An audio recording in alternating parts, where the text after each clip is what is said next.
창세기 19장 1절부터 11절까지의 말씀을 함께 받들어 읽겠습니다. 저녁 때에 그 두 천사가 소돔에 이르니 마침 롯이 소돔 성문에 앉아 있다가 그들을 보고 일어나 영접하고 땅에 엎드려 절하며 이르되 내 주여 돌이켜 종의 집으로 들어와 발을 씻고 주무시고 일찍이 일어나 갈 길을 가소서. 그들이 이르되 아니라 우리가 거리에서 밤을 새우리라. 롯이 간청하매 그제서야 돌이켜 그 집으로 들어오는지라. 롯이 그들을 위하여 식탁을 베풀고 무교병을 구우니 그들이 먹으니라. 그들이 눕기 전에 그 성 사람 곧 소돔 백성들이 노소를 막론하고 원근에서 다 모여 그 집을 에워싸고 롯을 부르고 그에게 이르되 오늘 밤에 내게 온 사람들이 어디 있느냐 이끌어내라. 우리가 그들을 상관하리라. 롯이 문 밖에 무리에게로 나가서 뒤로 문을 닫고 이르되 청하노니 내 형제들아 이런 악을 행하지 말라. 내게 남자를 가까이 하지 아니한 두 딸이 있노라. 청하건대 내가 그들을 너희에게로 이끌어내리니 너희 눈에 좋을 대로 그들에게 행하고 이 사람들은 내 집에 들어왔은즉 이 사람들에게는 아무 일도 저지르지 말라. 그들이 이르되 너는 물러나라. 또 이르되 이 자가 들어와서 거류하면서 우리의 법관이 되려 하는도다. 이제 우리가 그들보다 너를 더 해하리라 하고 롯을 밀치며 가까이 가서 그 문을 부수려고 하는지라. 그 사람들이 손을 내밀어 롯을 집으로 끌어들이고 문을 닫고 문 밖에 무리를 대소를 막론하고 그 눈을 어둡게 하니 그들이 문을 찾느라고 헤매었더라. 아멘. 요즘 부쩍 영화에서 사용되는 어떤 소재가 하나 있습니다. 좀비입니다. 원래 좀비는 부두교라는 종교에서 유래된 것입니다. 부두교의 그 사제는 사람들에게 마약 성분이 들어간 음료를 주면서 제사를 이끕니다. 그래서 그 음료를 마신 사람들은 환각 상태에 빠져서 정신이 몽롱한 상태로 돌아다닌다고 합니다. 그 모습이 마치 아무런 감정이 없는 시체가 돌아다니는 모습과 비슷하다고 합니다. 이들을 좀비라고 불렀는데요. 이 모습을 과장해서 요즘 영화와 드라마에서 소재로 많이 사용하고 있습니다.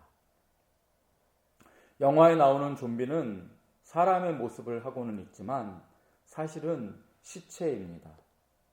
그래서 감정과 지성이 없습니다. 다만 사람을 물어뜯고 먹어치우는 짐승 같은 본능만 남아 있습니다. 그런데 좀비 영화를 보면은 특징이 있습니다. 이 영화들은 세상이 멸망할 때를 시대 배경으로 삼고 있다는 것입니다. 세상이 끝날 때에는 인간의 형상을 하고는 있지만은 결코 인간이라고 할 수 없는 자들이 이 세상에 가득하게 될 것을 이 영화들이 미리 예견하고 있는 것입니다. 오늘 말씀은 한편의 좀비 영화 같습니다. 우선 본문의 배경이 그렇습니다. 이제 곧 소돔성에는 하늘에서 불과 요항이 떨어질 것입니다. 멸망이 다가오고 있습니다. 늘 멸망으로 사라진 도시들을 보게 되면은 갑자기 이 일이 닥치지 않습니다. 이 일이 있기 전에 몇 번의 지진도 있었을 것이고 이상 징후들이 나타났을 것입니다. 화산 활동이 감지되기도 했을 것입니다. 하지만 소돔 사람들은 이러한 일들이 몇 번 지속되자 불감증을 갖게 됩니다. 아무 생각 없이 깨닫지 못하고 살아갑니다. 그 대신에 이 소돔 사람들의 삶에는 목적이 있습니다. 오로지 순간의 쾌락을 맛보는 것이 그들의 유일한 낙이었고 삶의 목적이었습니다. 그것도 동성애라고 하는 비뚤어진 그런 성을 통해서 자극을 맛보는 것이 그들의 유일한 낙이었습니다. 영화에만 좀비가 나오는 줄 알았는데 성경을 보니 이미 소돔이 그런 도시였습니다. 사람이라고 할 수 없는 자들이 가득한 도시, 그것이 바로 소돔이었습니다. 그러니 소돔성에 죽음의 천사들이 당도한 것입니다. 죄악이 극에 달한 이 소돔성은 멸망해야 마땅합니다. 그래서 이 성의 실태를 조사하기 위해 죽음의 천사들이 당도합니다. 그때 본문 1절을 보면 롯은 소돔 성문에 앉아 있었다, 그렇게 기록합니다. 성문에 앉았다라고 하는 것은 일종의 이 관용구인데요, 재판관이나 지도자를 맡고 있었다는 뜻입니다. 롯은 악한 자들로 가득한 이 소돔성을 그냥 내버려 두지 않았습니다. 이 소돔성 사람들의 재판관이나 지도자 역할을 하면서 그들에게 바른 길을 알려주기 위해서 나름대로 애쓰고 있었다는 사실을 오늘 말씀에서 보게 됩니다. 그렇기에 성경은 롯을 의인이라고 말하고 있습니다. 하지만 롯은 이 일이 기쁘지 않았습니다. 그의 심령은 날마다 상해가는 중이었습니다. 베드로후서 2장 8절을 보면 이때의 롯의 심경에 대해서 다음과 같이 이야기합니다. 이는 이 의인이, 즉 롯이 그들 중에 거하여 날마다 저 불법한 행실을 보고 들으므로 그 의로운 심령이 상해갔더라. 성경은 그렇게 말합니다. 롯은 날마다 소돔 사람들이 얼마나 악한지를 볼 수 있는 자리에 있었습니다. 그 실체를 알기 때문에 하나님을 믿는 사람으로서 날마다 그 심령이 상해가고 있었다라고 베드로 사도는 말씀하고 있습니다. 성도 여러분, 오늘 우리들도 롯과 같은 심정으로 이 세상을 살아간다, 그런 생각이 듭니다. 이 세상이 어떻습니까? 점점 소돔과 고모라를 닮아가는 중입니다. 세상 사람들은 이제 대놓고 하나님을 무시합니다. 교회와 예수 믿는 사람들을 벌레 보듯 합니다. 그것을 어떻게 알 수 있는지 아십니까? 인터넷 댓글들을 보면 알 수 있습니다. 인터넷 댓글들은 누가 그 글을 썼는지 알 수 없기 때문에 세상 사람들이 자신의 속에 있는 것을 여과 없이 그대로 글로 적습니다. 그 글들을 보면은 얼마나 이 세상이 험악한지를 알 수 있습니다. 수많은 사람들이 하나님을 대놓고 욕합니다. 예수 믿는 사람을 벌레 취급합니다. 교회를 그들처럼 악한 어떤 자들의 소굴로 그렇게 묘사합니다. 그러면서 세상이 지금 점점 동성애자들로 가득해지고 있습니다. 순간에 비뚤어진 쾌락을 누리려고 하는 사람들이 얼마나 많이 늘어나고 있는지 모릅니다. 그리고 그들이 잘못 살아가고 있다라고 지적하면은 불평등이니 억압한다느니 하면서 바른 말을 하려는 사람들을 입을 막아가고 있습니다. 교회가 그런 말을 하면 감옥에 가두겠다는 법을 만들어가고 있습니다. 왜 이렇게 되었습니까? 지금 이 세상을 다스리고 있는 정치가들과 세상의 지도자들은 내세를 믿지 않습니다.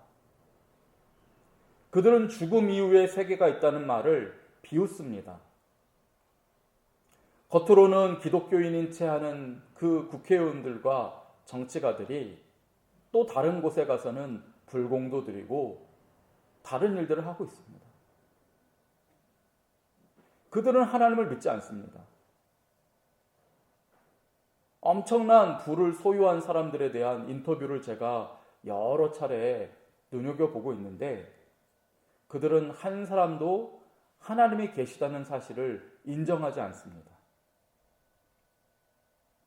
그렇기 때문에 돈과 권력을 가진 사람들일수록 이 세상을 살다가 죽으면 끝이라고 생각하기 때문에 한순간의 쾌락을 위하여서 보통 사람들은 손에도 만져볼 수 없는 그 엄청난 돈과 그 권력을 가지고 순간의 쾌락들을 맛보고 있습니다. 그들은 빛의 천사로 가장합니다. 그래서 기부도 하고 그럴듯한 말도 하고 정의로운 세상을 꿈꾼다고 하고 그런 좋은 말들은 입에 담습니다. 하지만 뱀은 어떻습니까? 뱀의 혀가 둘로 갈라져 있지 않습니까? 이처럼 그들은 한 입으로 두 말을 내뱉는 자들입니다. 보통 사람들은 또 어떻게 살아갑니까? 그들도 하루하루를 헛된 만족을 추구하면서 살아가는 것은 똑같습니다. 시간 때우기에 지나지 않는 각종 오락거리에 빠져 살아갑니다. 술독에 빠져 살고 음란에 빠져 살고 물질 숭배에 빠져 살아갑니다. 그 첨단을 걷고 있는 나라가 우리나라입니다. 10년째 자살률 1위인데요. 이제는 몇 명이 죽었는지 발표도 하지 않고 있습니다. 너무나 많이 사람들이 허무한 삶 가운데에서 죽어가고 있기 때문에 이제는 두려워서 발표조차 하고 있지 못하고 있습니다. 이러한 세상에서 우리는 어떻게 하든지 하나님의 백성답게 살려고 애를 쓰고 있는 중입니다. 그러니 롯처럼 마음이 상할 수밖에 없습니다. 거룩한 백성으로 살려고 하는 마음은 있지만은 세상이 이처럼 악하니 우리 또한 정말 마음이 상하지 않을 수가 없는 것이고 믿음 생활하기가 점점 어려워지는 것입니다. 롯은 이렇게 마음이 상해가는 중에도 소돔 성문에 앉아서 소돔성 사람들에게 바른 길을 가르치려고 애쓰는 중이었습니다. 그 중에 소돔성에 들어온 낯선 사람들을 발견하고 그들을 영접합니다.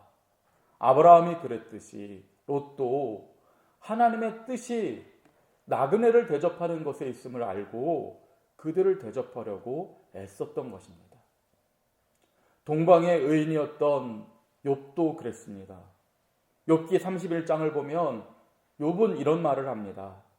내 장막 사람들은 주인인 나의 고기에 배부르지 않은 자가 없었다. 나그네는 거리에서 자지 않도록 나는 행인에게 내 문을 열어주었다. 그런 말을 하고 있습니다. 이처럼 하나님의 뜻을 이루기 위해서 애쓰는 사람들은 갈 곳 없어서 헤매는 자들을 대접하기 위해서 최선을 다했는데 롯도 그랬던 것입니다. 이처럼 이 어두운 세상에서 믿는 사람들은 어떻게 하든지 하나님의 뜻을 이루기 위해서 애씁니다. 그러면서 상처를 받습니다. 그럼에도 불구하고 주의 뜻을 이루기 위해서 수고를 아끼지 않는 것입니다. 롯이 그랬건만 소돔성 사람들은 어땠습니까? 본문 4절과 5절은 이렇게 기록합니다.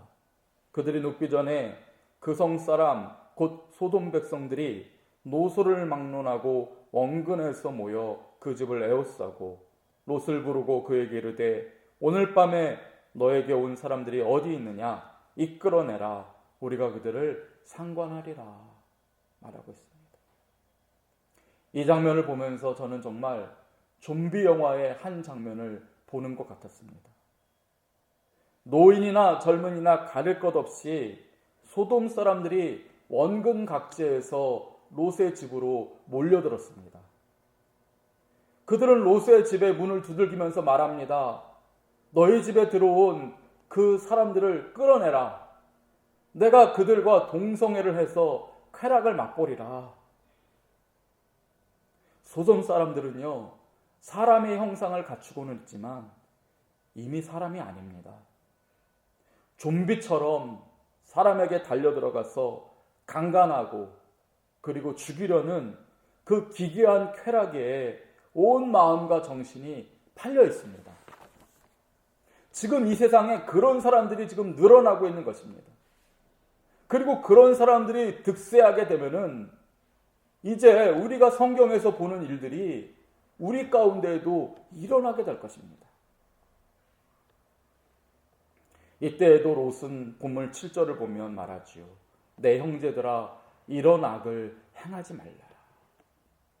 이미 사람이기를 포기한 그들이지만 롯은 그들을 형제라고 말합니다.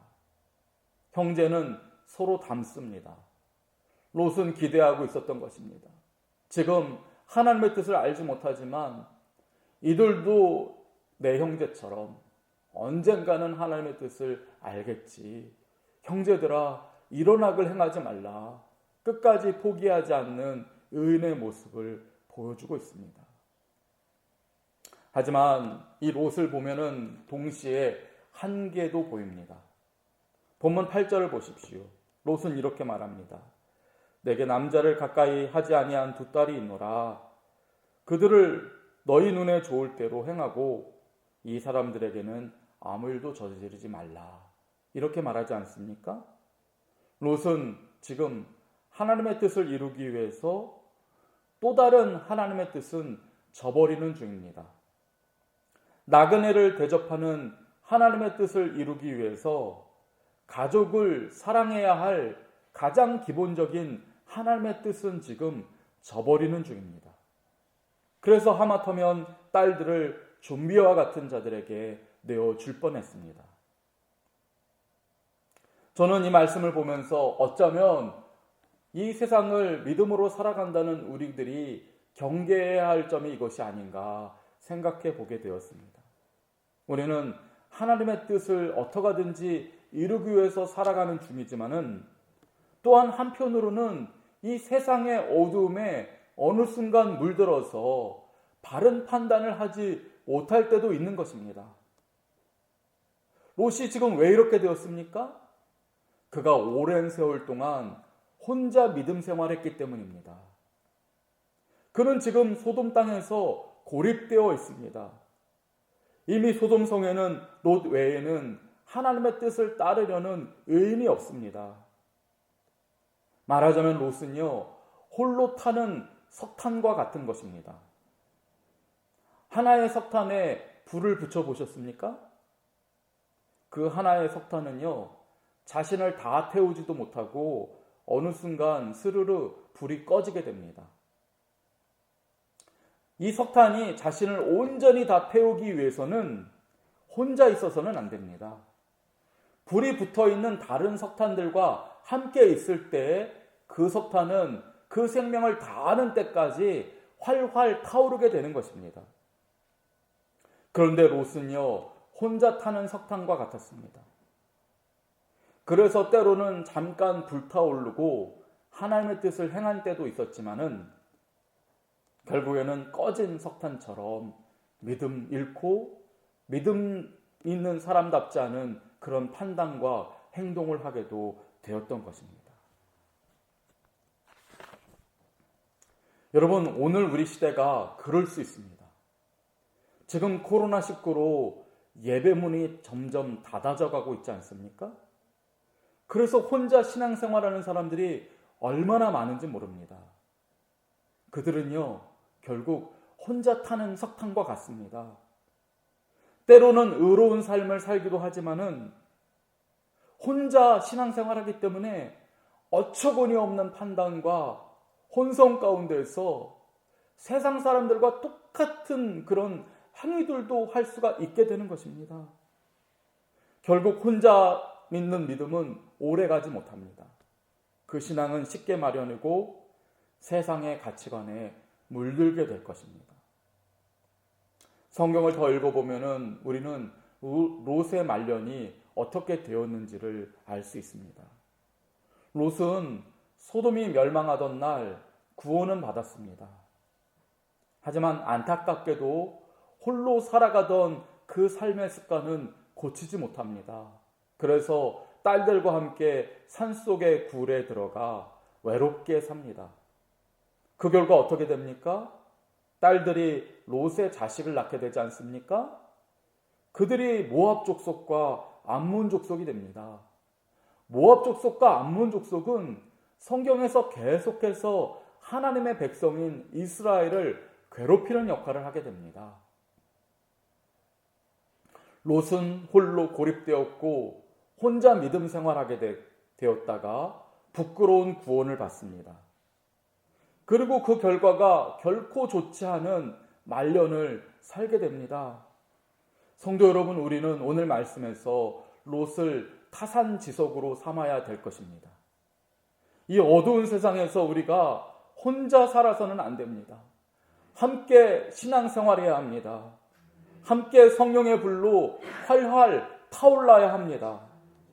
우리의 생명이 다하는 날까지 함께 기도하고 함께 서로를 돌보며 함께 믿음 생활하며 뜨거운 믿음을 잃지 말아야 합니다. 오늘 이 자리에 나온 우리들이 함께 믿음을 지켜나가며 믿음이 식어진 사람들을 구원해내는 일에 쓰임받게 되시기를 주님의 이름으로 축원드립니다. 아멘. 기도하겠습니다. 주님, 소돔과 같이 변해가는 이 세상에서 살아가는 저희들이 오늘 롯의 삶을 통해 깨닫게 하시니 감사합니다. 롯은 홀로 세상을 감당했으나 저희들은 함께 감당하게 하옵소서. 서로를 위해 중보하고 긴밀히 교제와 사랑을 나누는 삶을 살아가게 하여 주옵소서. 그리하여 끊어지지 않는 삼겹줄이 되게 하옵소서. 주님께 갈 때까지 뜨거운 믿음을 유지하게 하시고 믿음 잃지 않게 하옵소서. 다시 오실 예수님 이름으로 기도드립니다. 아멘.